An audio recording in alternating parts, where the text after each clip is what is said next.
But you don't know, Wilma. You don't know what it'd be like to have to live with me. Welcome to MsMojo, and today we're counting down our picks for the top 10 Oscar-winning actors who fell off the map. How do you feel about that, Mom?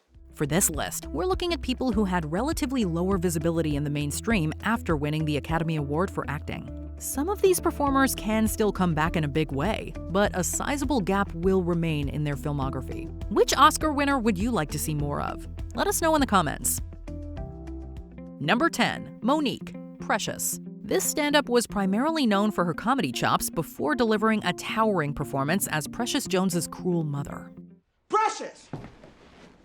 Precious! Precious! Get down here! Monique was deemed an early Best Supporting Actress frontrunner, but she was reluctant to do any campaigning for the film. Ironically, Monique's decision not to campaign only generated more buzz, helping her to sweep throughout the season. You ain't told me nothing about no damn school today.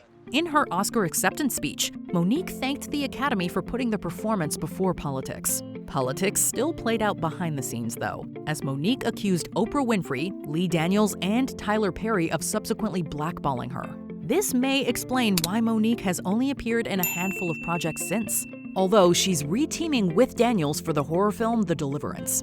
Perry has also reportedly apologized. Miss West, I understand we need to discuss it, but I'm just telling you, you said I've been calling here and I've been wanting to see Precious and my grandson. You goddamn right I want to see them because they belong to me. Number 9. Josephine Hull, Harvey. When a Broadway show makes the leap to the silver screen, it's usually given the Hollywood treatment with bankable movie stars. Little May Simmons, I'm ashamed of you. Even if people do call your uncle peculiar, he's still my baby brother, and this thing is not his fault. James Stewart actually played the role of Elwood P. Dowd on Broadway before getting to immortalize the performance in the 1950 film adaptation of Harvey. Stewart wasn't the only one who returned. Josephine Hull originated the role of Elwood's older sister Vida. Reprising the part in the film, Hull went on to win a Golden Globe and Oscar for Best Supporting Actress. He drinks. To excess? To excess? Well, don't you call it excess when a man never lets a day go by without stepping into some cheap tavern? Despite raising her profile, Hull would only appear in one more film, 1951's The Lady from Texas. Yet Hull would remain active on stage, starring in productions of Whistler's Grandmother and The Solid Gold Cadillac, before passing away in 1957 at 80. You hear that, Judge? You hear that, Doctor? That's what we have to put up with. Number 8. Tatum O'Neal, Paper Moon. At age 16, Patty Duke became the youngest Oscar winner for The Miracle Worker. The same year Duke won, Tatum O'Neal was born. I want my $200. I don't have your $200 no more, and you know it. Fast forward 10 years, and O'Neal broke Duke's record with her supporting performance in Paper Moon. We say supporting with quotation marks, as many would argue O'Neal was a co-lead. It's bad enough you give away Bibles. But they're poorly. The whole country's poorly, I told you before. But Frankie Roosevelt said we gotta look out for one another. I don't care about Frankie Roosevelt. But he says it. That's so?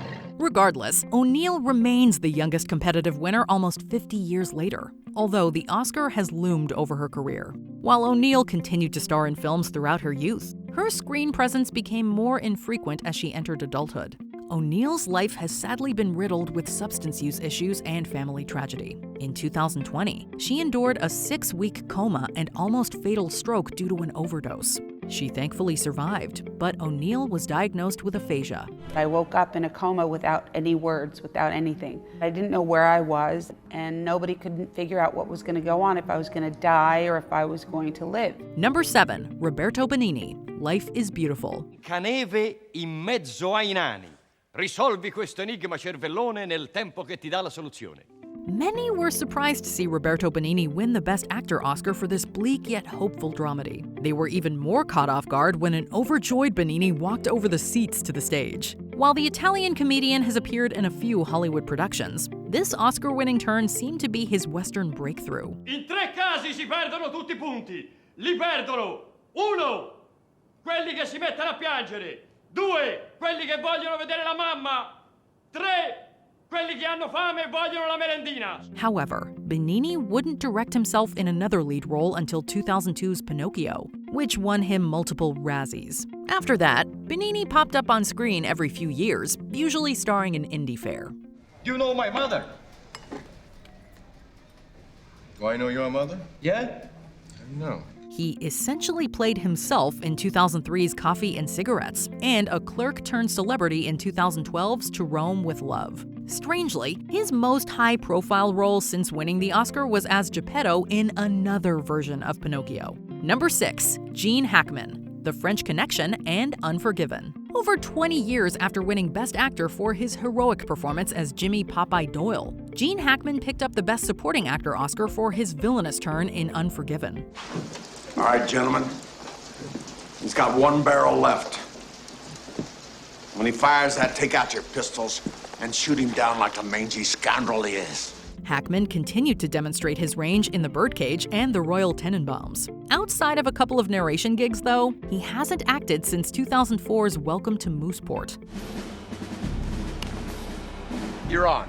Although this marked his acting retirement, Hackman stated in a 2011 interview that he would be open to accepting a role if they could film at his house with a small crew. Hackman channeled his creative energy into writing books, his last novel being released in 2013. Now 93, Hackman lives peacefully in New Mexico, but we would love to see him give at least one more performance. Yeah, but this could be it. This little candy store guy, he's put on a big show in a fancy nightclub with no narcotics connections. They were all over him. Number 5, Timothy Hutton, Ordinary People. For his empathetic performance as emotionally lost teenager Conrad Jarrett, Timothy Hutton became the youngest male actor to win an Oscar at age 20. I was thinking about the pigeon. You know, the one that used to hang around the garage? And how he used to get on top of your car and he'd take off when you pulled out of the driveway. Although this seemed like only the beginning for a talented up-and-comer, Hutton is still best known for his breakout role. Most of Hutton's following films fell short critically and financially. Turning down risky business to do 1983's Daniel did not help. And I knew I should have felt something.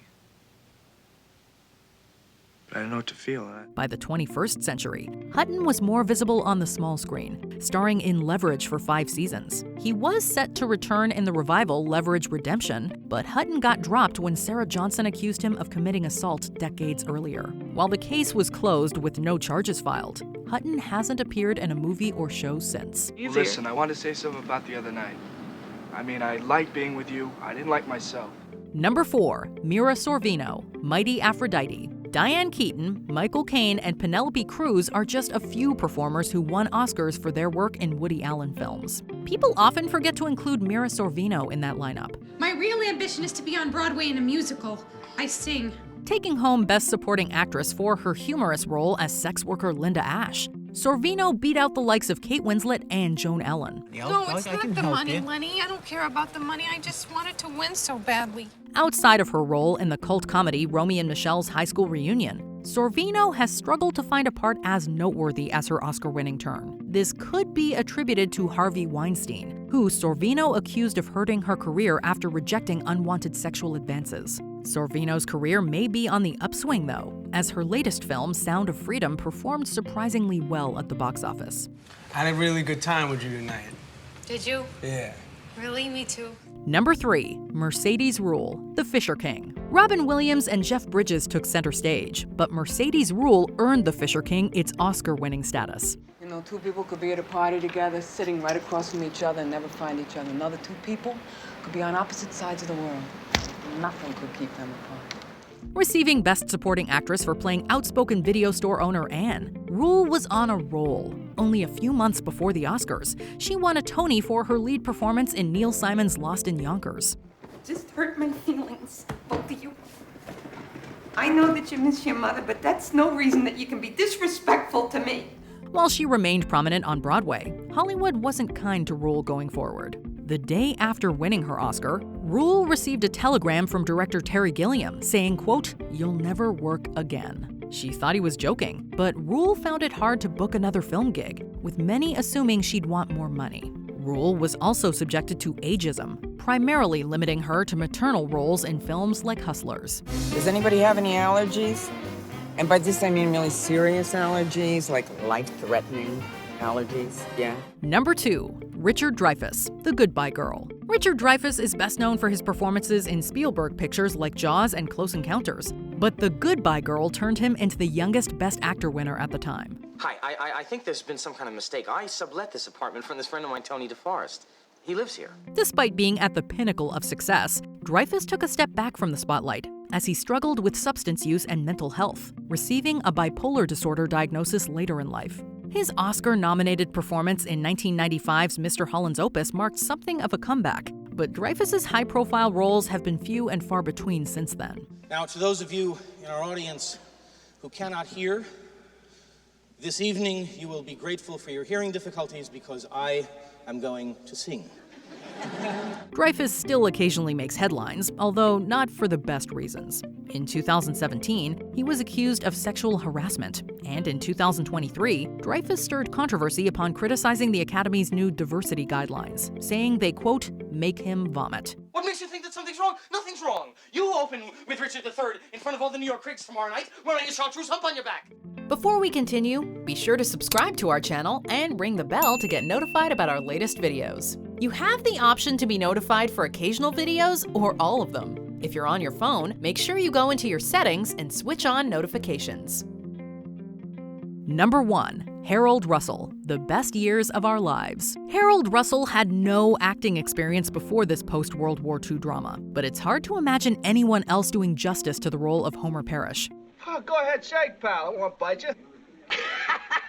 What do you have? Like his character, Russell went to war where he lost both of his hands, which were replaced with hooks. After director William Wyler saw Russell in the propaganda short Diary of a Sergeant, he cast him as Homer. The Academy decided to give Russell an honorary Oscar, assuming he wouldn't win Best Supporting Actor. To the board's surprise, he did, receiving 2 Oscars for the same role. I want you to be free, woman, to live your own life. I don't want you tied down forever just because you've got a kind heart. Russell left acting behind to focus on supporting veterans through programs like AmVets. Before passing in 2002, he appeared in just 2 more films, 1980's Inside Moves and 1997's Dogtown. Do you agree with our picks? Check out this other recent clip from MsMojo, and be sure to subscribe and ring the bell to be notified about our latest videos.